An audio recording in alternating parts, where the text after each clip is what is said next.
Mesdames et messieurs, bonsoir et bienvenue à cette émission de On s'en parle. Plusieurs dossiers cheminent en santé dans l'Abitibi-Témiscamingue. Pour faire le point sur ceux-ci, je reçois avec grand plaisir Madame la présidente, directrice générale du CIS Abitibi-Témiscamingue, Madame Caroline Roy. Madame Roy, bonsoir. Bonsoir. Merci beaucoup d'avoir accepté cette invitation-là parce qu'on sait que il y a d'énormes dossiers. On peut le prendre au niveau provincial, puis ça serait pareil, mais chez nous, en Abitibi-Témiscamingue, il y a beaucoup de gros dossiers en santé. Et on est en Abitibi-Ouest, là, actuellement, ici. Abitibi-Ouest aussi est dans le paquet, comme on dit, des gros dossiers. Alors, ce sont de lourds dossiers, oui. Puis, ce ne sont pas des dossiers, surtout en santé, qui ne se règlent. On ne peut pas régler ça d'un petit claquement de doigts, là. C'est parce que c'est trop lourd. Je pense que vous en conviendrez avec moi. On va prendre le premier dossier. C'est le fameux agrandissement du CHSLD de Macamic. Moi, j'aimerais savoir, Madame Roy, et la population aussi aimerait savoir, où en est rendu ce dossier qui, on doit le dire, stagne ou traîne en longueur, puis j'oserais même dire, et j'en suis conscient, et vous aussi, depuis au moins 15 ans. Où en est rendu ce fameux dossier-là suite à la visite de Mme Blais, la ministre des Aînés? Je vous laisse aller. Oui. Bien, d'abord, je vous remercie de m'accueillir ici dans votre émission. En fait, c'est vraiment pour moi un plaisir de me présenter à vos auditeurs, puis aussi de partager sur les différents dossiers qu'on a dans qui concernent la santé et les services sociaux pour l'ensemble de la région, particulièrement Abitibi-Ouest. Mais je suis tout à fait consciente que tout le monde est concerné par la santé, oui, par les projets aussi de notre organisation. Puis, je trouve ça important que les gens soient bien informés, puis il y a toute l'information là, du cheminement de ces dossiers-là, parce que c'est à eux que s'adressent nos services. Voilà. Particulièrement pour le CHSLD de Macamic, vous l'avez dit, ça fait trop longtemps que les gens attendent. En fait, même à multiples reprises, là, ça a été annoncé, le CHSLD de Macamic. 5-6 ministres environ qui sont passés le dire. Donc, j'en suis tout à fait consciente. Présentement, c'est quand même pour nous un avancement significatif parce que la ministre Blais, quand elle est venue cet été, le 16 août précisément, oui, faire l'annonce qui concerne le CHSLD de Macamic, là, on passe réellement à une prochaine étape. Puis, ce que ça veut dire concrètement pour nous, c'est que nos équipes commencent déjà à s'organiser pour être capables de préparer ce qu'on appelle un programme fonctionnel et technique pour la future bâtisse qui va accueillir les résidents permanents en hébergement à Macamic. Cette étape-là n'a jamais été franchie auparavant. Donc là, on a réellement des sommes qui vont être réservées, qui ont été confirmées pour la construction de la nouvelle bâtisse. Et même la ministre, ce qu'elle annonçait, c'est que dans les 3 prochaines années, on souhaite réellement que le projet soit sur pied là, concrètement. Donc, dans les prochaines années, moi aussi, j'y crois à ce qu'on va voir cheminer graduellement ce projet-là au sein de notre organisation, mais avec la population aussi. Mais quand vous dites, disons, dans 3 ans, est-ce que vous parlez de la construction finale ou si vous parlez que là, on va commencer à construire dans 3 ans? Ça fait une marge terrible, là. Je peux pas vous le dire actuellement, puis je vais vous dire pourquoi. C'est qu'actuellement, il y a beaucoup de projets au niveau de la province en ce qui concerne soit des maisons des aînés, soit des reconstructions de CHSLD ou même des projets en partenariat avec des promoteurs pour augmenter le nombre de places en hébergement partout au Québec pour les personnes âgées qui ont besoin de tels hébergements, de tels lieux d'hébergement. Puis, en ce qui concerne le gouvernement, présentement, ils ont embauché des ingénieurs, des professionnels pour élaborer des projets types. Donc, ça va permettre d'accélérer la façon dont vont se réaliser les projets au Québec actuellement. Puis nous, dans la phase dans laquelle on est actuellement, c'est qu'on a à l'interne un comité directeur qui est déjà prêt à se mettre en place, qui est composé, auquel on va s'associer à un comité de citoyens de Macamic pour s'assurer de dynamiser aussi ce milieu-là.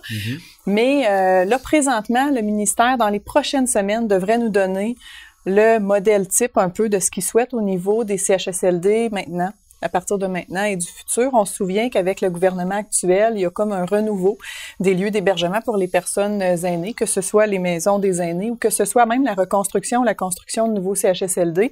On va probablement s'orienter vers un nouveau modèle de CHSLD et c'est ce qu'on est en attente. Pour le nombre d'années, je peux pas vous le dire. Ce que je peux vous dire, c'est que nous, on chemine et on s'assure d'avancer dans ce dossier-là. Puis je m'assure, moi, de porter la voix de l'Abitibi-Témiscamingue pour s'assurer que ce dossier-là ne tombe pas et qu'on chemine toujours là, pour en venir à voir dans quelques années la construction complétée. On l'a dit tantôt, il y a eu au moins 5 ou 6 ministres de la Santé qui sont venus déjà annoncer, oui, il y aura une construction, puis on se charge de la faire.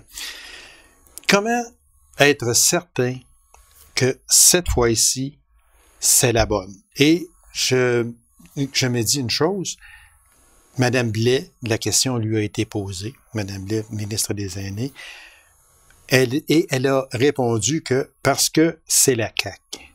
Ça, moi, c'est une réponse que je n'admets pas, parce que c'est pas une question de politique, c'est une question de bien-être pour une population, malgré qu'elle y croit, et c'est parfait. Puis nous autres aussi, on veut lui y croire. Mais c'est difficile après 15 ans, après 6 ministres qui viennent annoncer. Puis, on lui a demandé, qu'est-ce qui vous dit que celle-là, c'est la bonne? Tout converge à ce que ce soit la bonne. Présentement, effectivement, le gouvernement en place a une réelle volonté, a libéré des sommes pour, entre autres, le projet de Macamic. Ça, je peux vous le confirmer. Elle nous l'a d'ailleurs confirmé lors de son annonce. L'administration également. Donc, non seulement notre établissement, mais également les équipes ministérielles sont sur le dossier de Macamic. Donc, réellement, on est dans les plans, on est là, puis les équipes nous aident à cheminer parce que des projets d'envergure comme ceux-là, on les porte pas seuls. C'est vraiment une collaboration qui se fait entre notre établissement, entre les équipes ministérielles et entre la Société québécoise des infrastructures. Donc, réellement, là, on a une collaboration des 3 instances pour faire cheminer le dossier.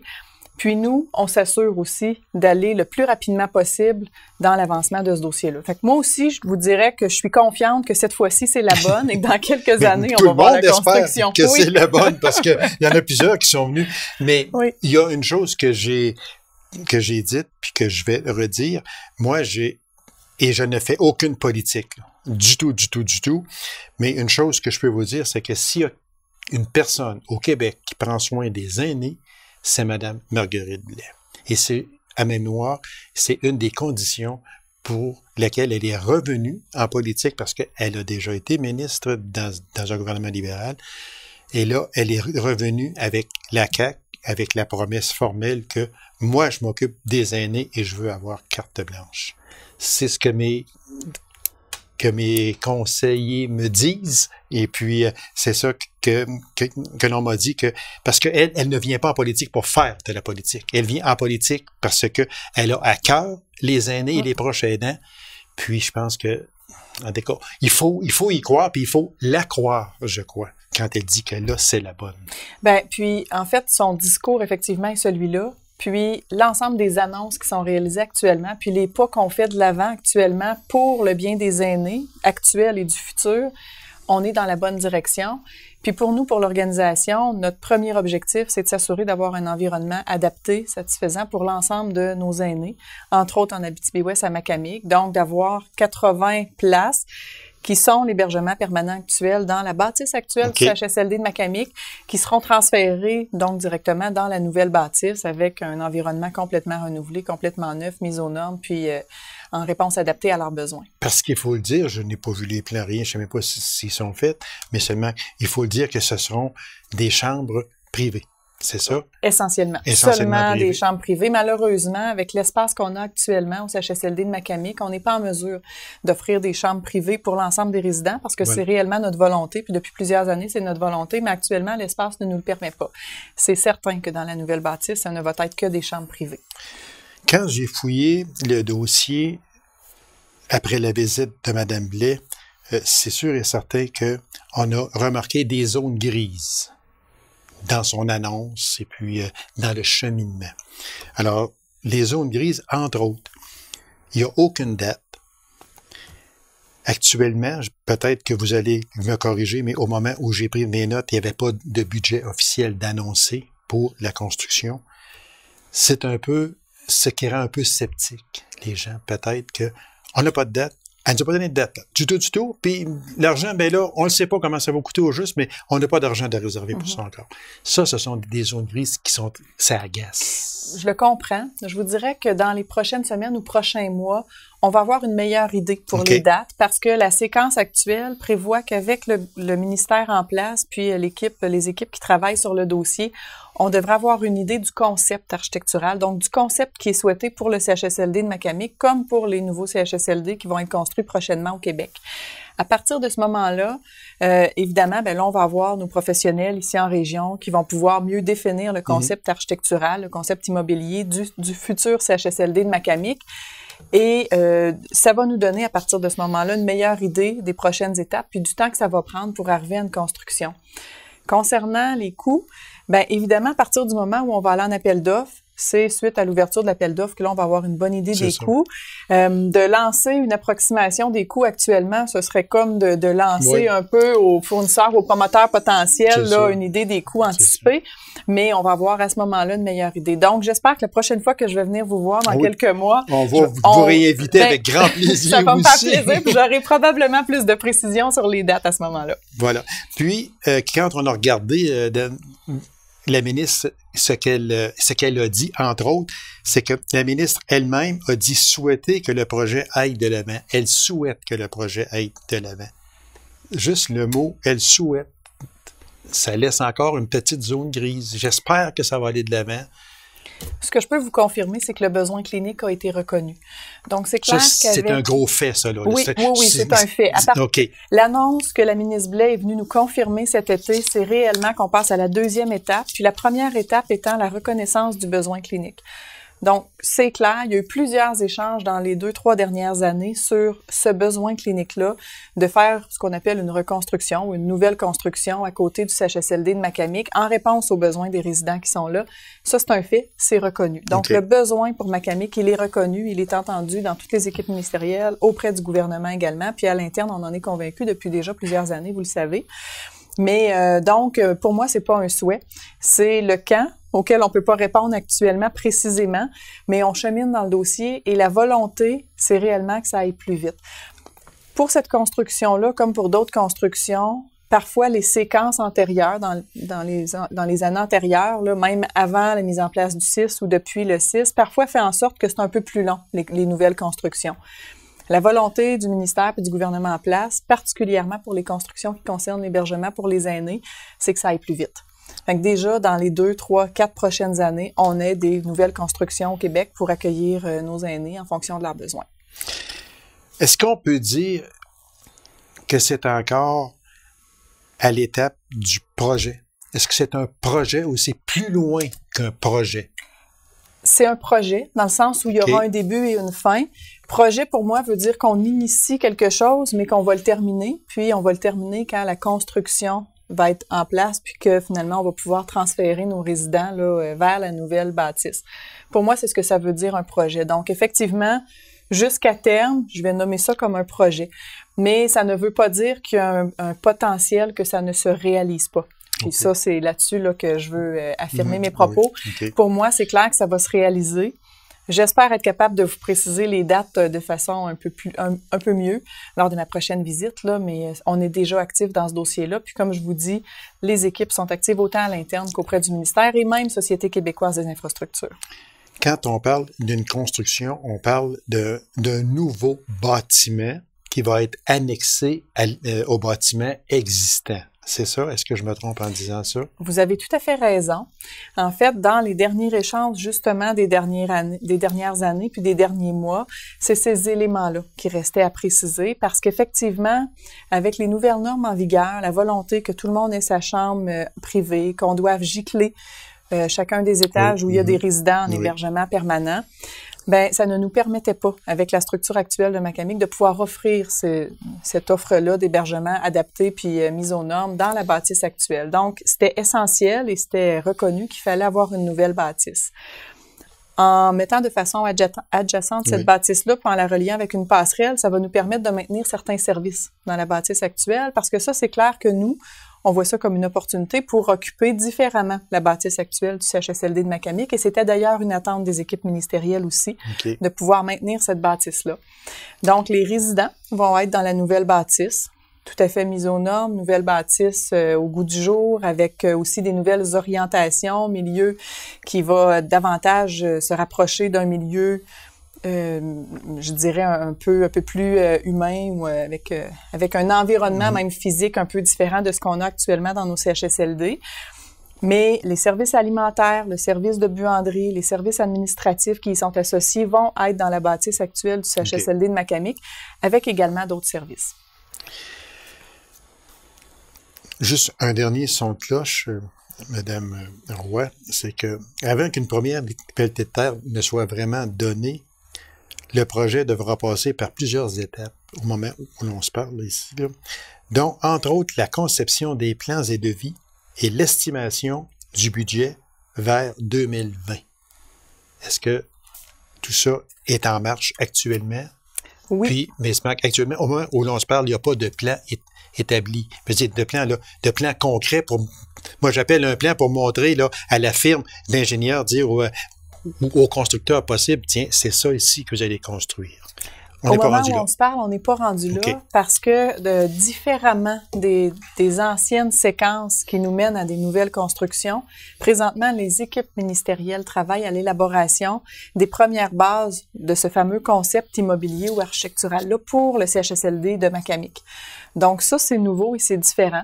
Antérieurement, c'était réellement les établissements qui étaient responsables, avec certaines balises, de monter leur plan complètement. Maintenant, on attend un guide, puis à partir de ce guide-là, effectivement, là, on va l'adapter en fonction de notre réalité ici en Abitibi-Ouest, en fonction également de ce qu'on veut avoir comme dynamisation de ce milieu-là par la communauté, parce que j'ai vraiment cette volonté-là de pouvoir impliquer la communauté dès que j'ai des plans avec lesquels je pourrais travailler. Je veux inviter les comités de citoyens pour qu'on puisse travailler à dire, comment on va faire vivre maintenant ce milieu de vie-là qui va être le CHSLD de Macamic, puis comment on va agrémenter la vie de ces gens-là, que ce soit par des jeunes qui pourraient venir en CPE, que ce soit par un espace bibliothèque, que ce soit par des ateliers que la communauté dit, nous, on souhaiterait faire ça. Donc, je souhaite vraiment qu'on puisse y donner une couleur propre à Macamic, propre à l'Abitibi-Ouest. Un dernier point sur ce futur centre hospitalier. Un dernier point quand même qui est fort important, c'est que lors du CA du 19 septembre à Ville-Marie, il est mention de projets majeurs en Abitibi-Témiscamingue, dont l'agrandissement de l'hôpital de Ville-Marie qui se fait actuellement, le centre de cancérologie à Rouen qui est en construction aussi, du TEPSCAN à Val-d'Or. Aucunement question du CH de Macamic. Est-ce que ça veut dire que le projet n'est pas assez avancé et que même si nous sommes à l'aube de 2020, ma question revient un petit peu avec les autres questions que je vous ai posées tantôt, mais dans ces constructions-là, Macamic n'est pas dedans. Est-ce que c'est normal? En fait, je peux vous confirmer que Macamic est dans la liste. Actuellement, dans tous les projets qui sont suivis au niveau du conseil d'administration et de l'interne, effectivement, le CHSLD de Macamic y est. On fait pas une lecture exhaustive de l'ensemble des suivis des projets en cours. Macamic étant à ses premières phases là au niveau des plans, comme je vous le mentionnais, c'est pour ça qu'il n'a pas été mentionné, parce qu'il y avait eu peu d'évolution depuis l'annonce du 16 août dernier. Mais c'est clair que dans les prochaines rencontres du conseil d'administration, entre autres, là, il en sera question du suivi de ce projet-là, tout comme les autres projets. Puis, c'est les outils qui nous permettent aussi de voir l'avancement, puis qui permettent d'informer à la fois les membres du conseil d'administration, mais la population de l'avancement de nos grands projets d'envergure là, au niveau immobilier. Une dernière question, puis je l'appelle tout le temps la question qui tue. Pour ceux qui prennent Guillaume Lepage. Je vous écoute. Sauf que les lumières ne ferment pas, là, nous autres. Bon. Mais la question qui tue. Si je vous réinvite au mois de février 2020, allez-vous avoir d'autres bonnes nouvelles, d'autres grosses nouvelles à nous apprendre? Je l'espère. En fait, je suis tributaire de certaines informations à venir, entre autres pour le CHSLD de Macamic, mais entre autres aussi pour ce qui concerne l'Abitibi-Ouest, la maison des aînés qui est tant attendue et demandée pour Palmarol. Oui. Donc, j'espère bien, mais je suis confiante que je vais pouvoir vous donner d'autres bonnes nouvelles concernant notamment ces deux projets-là quand je vais revenir en février prochain. Alors, Madame Labonne, je vais vous appeler au début du mois de février prochain. Bon, on en sait quand même beaucoup plus et puis on a vraiment l'heure juste également sur ce projet à Macamic. On espère, on se croise les doigts, puis on espère qu'il n'y aura pas un 7e, un 8e et un 9e ministre qui va venir annoncer cet agrandissement. Je l'espère aussi, mais je suis confiante, je vous l'ai dit. Merci, madame.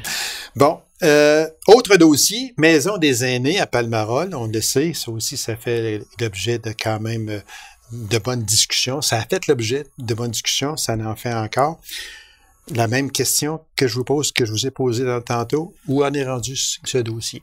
Ce dossier-là a été déposé au niveau du besoin clinique dans un objectif de ce qu'on va appeler une reconstruction du CHSLD au départ par rapport au CHSLD qui était à Palmarol, parce qu'on se souvient, on a dû fermer, là, oui. On a dû déplacer les résidents qui étaient à Palmarol pour cause là, de l'environnement qui était non sécuritaire avec la bâtisse directement. C'est ça, oui. Mais suite à ça, immédiatement, on s'est mis en branle avec la population. Ça a été vraiment un comité de citoyens qui s'est mis en place aussi, auquel des acteurs de notre établissement participaient pour identifier le besoin. Puis le besoin qui a été identifié pour ce qu'on appelle maintenant une maison des aînés, c'est réellement de reconstruire une bâtisse à Palmarol, mais avec une clientèle un peu différente de celle qui était présente auparavant. Et c'est le dossier qu'on a déposé au ministère suite à une acceptation et adoption là, du conseil d'administration en ce sens-là. La clientèle qui est visée pour la maison des aînés à Palmarol, c'est une clientèle qui présente des déficits cognitifs.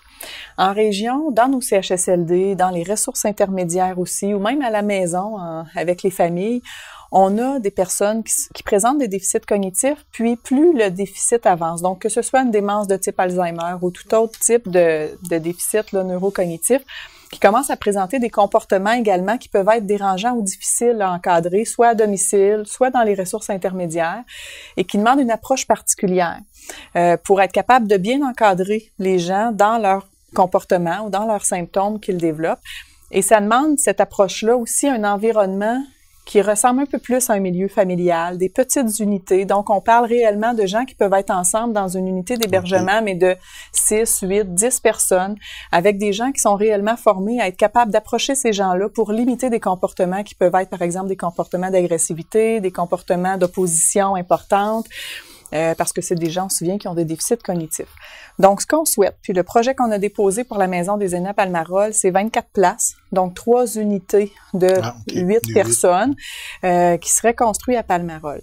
Actuellement, ça a bien évolué avec les équipes ministérielles, avec le gouvernement. On se souvient qu'au départ, même dans leur promesse électorale, c'était 2600 nouvelles places au niveau des maisons des aînés qui étaient annoncées au Québec. Je m'attends dans les prochaines semaines à ce qu'on ait des nouvelles par rapport aux maisons des aînés. Je m'attends également qu'on ait des bonnes nouvelles pour la région. Donc, c'est un peu le message aussi que la ministre Blais avait cet été pour nous en disant « on va se revoir bientôt ». Donc, ce que j'entendais là-dedans, moi, qu'elle reviendrait peut-être à Palmarol. Annoncer autre chose. Annoncer autre chose. Je ne sais pas si ce sera 24 places. Je ne sais pas si ce sera les 8 unités, mais assez clairement, le besoin a été défini pour la région et pour Palmarol, pour cette maison-là.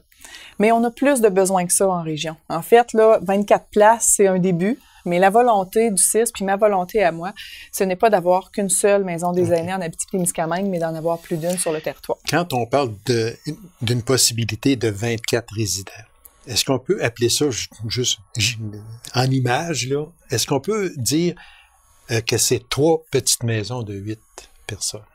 En image, oui. Oui. Parce que en fait, on a eu l'opportunité aussi d'aller visiter un peu ce concept-là qui existe actuellement dans d'autres endroits au Québec.